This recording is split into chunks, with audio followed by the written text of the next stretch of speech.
নৱগঠিত টিহু বিধানসভা সমষ্টি। পূৰ্বৰ ধৰ্মপুৰ সমষ্টিৰ বৃহত্তৰ অংশ অন্তৰ্ভুক্ত এই টিহু সমষ্টিত। সমষ্টিটোত কি উন্নয়ন কৰিলে মন্ত্ৰী চন্দ্ৰমোহন পাটোৱাৰীয়ে? ৰাস্তা ঘাট অথবা দলং নিৰ্মাণৰ কাম কিমান হ'ল সমষ্টিটোত? বানপানীৰ পৰা ৰাইজক মুক্ত কৰাৰ বাবে কিবা ব্যৱস্থা ল'লেনে মন্ত্ৰী পাটোৱাৰীয়ে? আমাৰ সমষ্টিটোত যিটো যাতায়াতৰ ব্যৱস্থা আজি উন্নত হৈছে। সমগ্ৰ গোটেই আগত মই ধৰ্মপুৰ সমষ্টিৰ বিধায়ক আছিলোঁ। গতিকে ধৰ্মপুৰত যাতায়াতৰ আজি কোনো সমস্যা তাত নাই। সকলো ৰাস্তাবিলাক উন্নত হৈছে। আৰু আমাৰ টিহু সমষ্টিৰ যিখিনি অঞ্চল আমাৰ আহিল এইবাৰ টিহু হিচাপত, গতিকে এই টিহুটো আমি যিখিনি মেজৰ সমস্যা আছে, আমি যেনে মথাউৰিৰ সমস্যা আছিল ইয়াতে, গতিকে ইয়াতে বানপানীৰ সমস্যা আছিল। গতিকে আমাৰ টিহু সমষ্টি ডিলিমিটেশ্যন হোৱাৰ পিছতে ৰাইজে মোক মাখিবাহাৰ সভাত এই কথাখিনি কৈছিল। আৰু সেই মৰ্মে আজি টিহুৰ এই মথাউৰিৰ সমস্যাটো সমাধান কৰাৰ কাৰণে আমি প্ৰায় 24 কোটি টকাৰ মথাউৰি আজি ইয়াতে আমি নিৰ্মাণ কৰিছোঁ।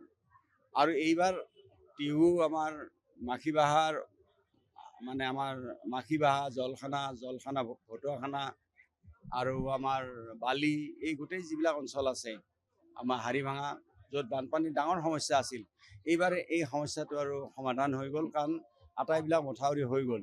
ইতিমধ্যে 24 কোটি টকাৰ মথাউৰি হৈছে আৰু 20 কোটি 50 লাখ টকাৰ মথাউৰি আৰু টেণ্ডাৰ হৈছে বাকী থকা কামখিনিৰ কাৰণে। উদ্যোগ মন্ত্ৰী হৈ থকা সময়ছোৱাত সমষ্টিৰ তথা জিলাখনৰ বাবে কি কৰিছিল মন্ত্ৰী পাটোৱাৰীয়ে? আমিনগাঁৱৰ পৰা টিহুলৈ হৈছিল ইণ্ডাষ্ট্ৰিয়েল কৰিডৰ। প্ৰত্যক্ষ বিদেশী বিনিয়োগৰ দ্বাৰা পূৰ্ণগতিত চলিছে পেপচিকো কোম্পানীৰ কাম।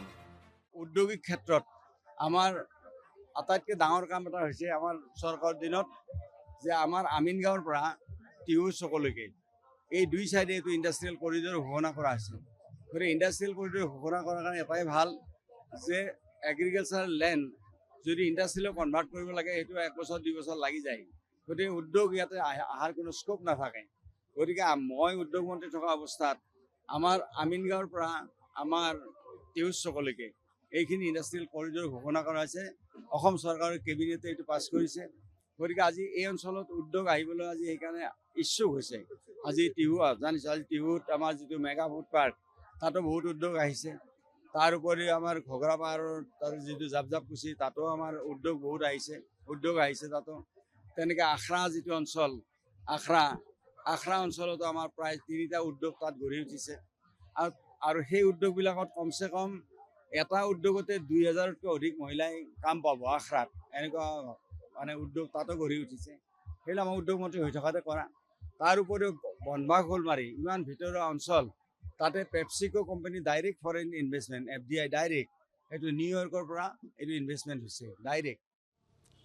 আমাৰ যিটো পেপচিকো কোম্পানী চন্দ্ৰমোহন পাটোৱাৰীদেৱৰ সৌজন্যত উপস্থিত হৈছে, সেইটো আমাৰ লোকেল মানুহ যিখিনি আছিলে, তেখেতসকলৰ মাটি কিনি, চৰকাৰী মাটিটো নহয়, তেখেতসকলৰ মাটি কিনিয়ে তেখেতে সংস্থাপন কৰিছে। গতিকে এই ক্ষেত্ৰত তেখেতক আমি বহুত ধন্যবাদ দিছোঁ। আৰু লগতে আমাৰ যিখিনি লোকেল ল'ৰা ছোৱালী আছে, সেইখিনি আমাৰ সংস্থাপনৰ কাৰণে সুবিধা এটা হৈছে। সেইখিনি ভূমিকা যথেষ্ট উপকৃত। সময়ত তেখেতে আৰু উন্নতি কৰাৰ কাৰণে আমি তেখেতক সহযোগিতা আগবঢ়াবৰ কাৰণে ধন্যবাদ দিছোঁ।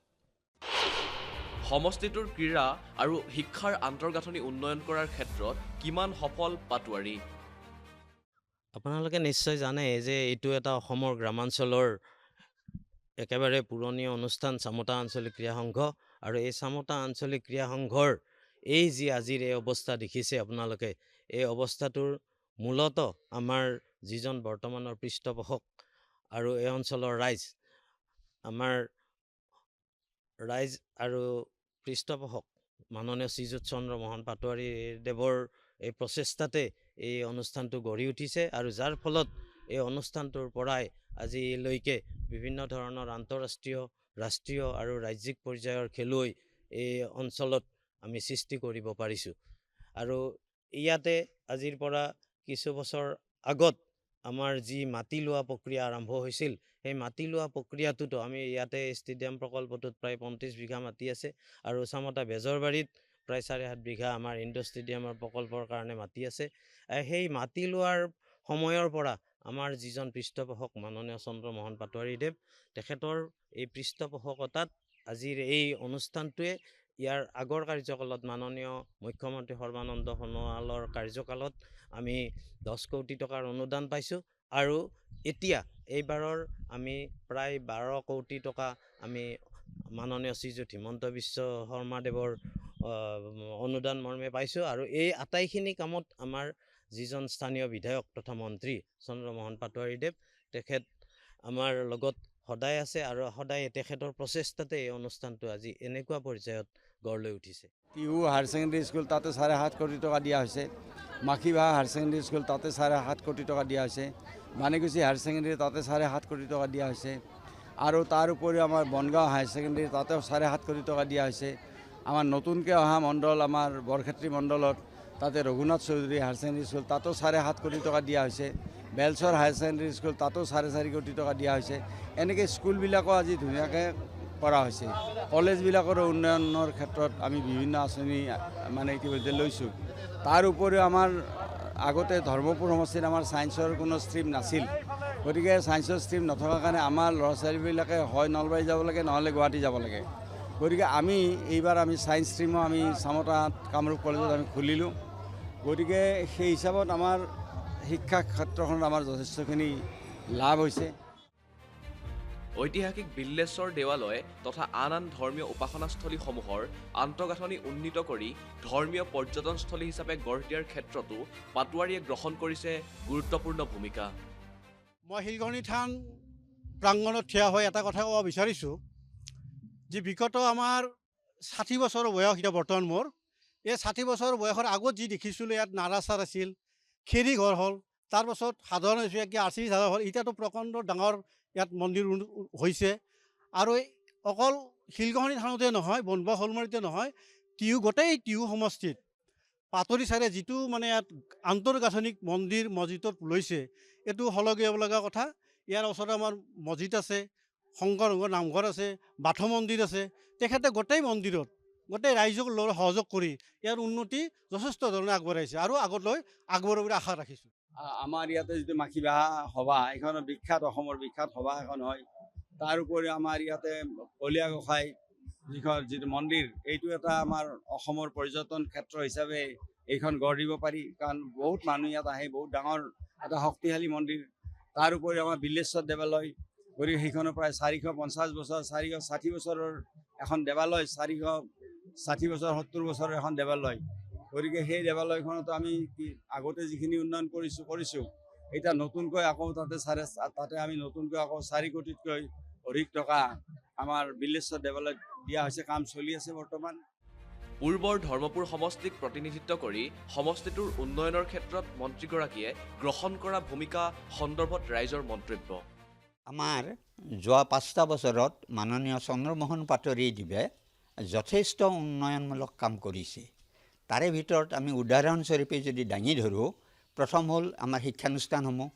এই শিক্ষানুষ্ঠানসমূহ তেখেতে যিটো আন্তঃগাঁথনি স্কুলবিলাকৰ বা কলেজবিলাকৰ, সেইটোত যথেষ্ট গুৰুত্ব দিছে। আন্তঃগাঁথনিৰ জৰিয়তে স্কুল কলেজ এইবিলাক সৌন্দৰ্যশালী হৈছে, ল'ৰা ছোৱালীয়ে বৰ আকৰ্ষণ হৈ পেলাই তাত এডমিশ্যন আদি লৈছে। দ্বিতীয়তে ছাত্ৰ ছাত্ৰীসকলক উদ্গনিমূলক বৃত্তি আদি দি তেওঁলোককো ইণ্টাৰেষ্টেড কৰি তুলিছে। ফলত হৈছে কি, চৰকাৰী স্কুলবিলাক বা কলেজবিলাকত এতিয়া ছাত্ৰ ছাত্ৰীৰ সংখ্যা যথাক্ৰমে বাঢ়ি আহিছে। তাৰপিছত আমাৰ যিটো ৰাস্তা পদূলি বুলি আমি কওঁ, এই ৰাস্তা পদূলিবিলাক যথেষ্ট উন্নতি হৈছে। টিহু সমষ্টিত এনেকুৱা এটা ৰাস্তা নাই য'ত আমি ব্লক নাইবা পিটছ, এই ব্লক আৰু পিটছৰ জৰিয়তে দি এই টিহু সমষ্টিৰ সম্পূৰ্ণ ৰাস্তা তেওঁ কৰি দিছে। আমি মাটিত বা গ্ৰেভেল ৰোড টিহু সমষ্টিত নাই। গতিকে ৰাস্তাৰ ক্ষেত্ৰত তেখেতক অৰিহণা আমি স্বীকাৰ কৰিবই লাগিব। মথাউৰি, আমাৰ যোৱা বানত আমাৰ কিছুমান মথাউৰি ছিগি গৈছিল, পাটোৱাৰীদেৱে সেই মথাউৰিসমূহো মেৰামতি কৰিছে। এইদৰেই ৰাইজে বিচৰাৰ দৰে উন্নয়নৰ সপোন দিঠক কৰি মন্ত্ৰীগৰাকী সাজু হৈছে এইবাৰৰ নিৰ্বাচনতো প্ৰতিদ্বন্দ্বিতা কৰিবলৈ। মুখ্যমন্ত্ৰী হিমন্ত বিশ্ব শৰ্মাৰ নেতৃত্বত মন্ত্ৰী পাটোৱাৰীৰ এই উন্নয়নৰ শ্লোগান টিহু সমষ্টিৰ ৰাইজে কিদৰে গ্ৰহণ কৰে সেয়া গম পোৱা যাব 9 এপ্ৰিলত।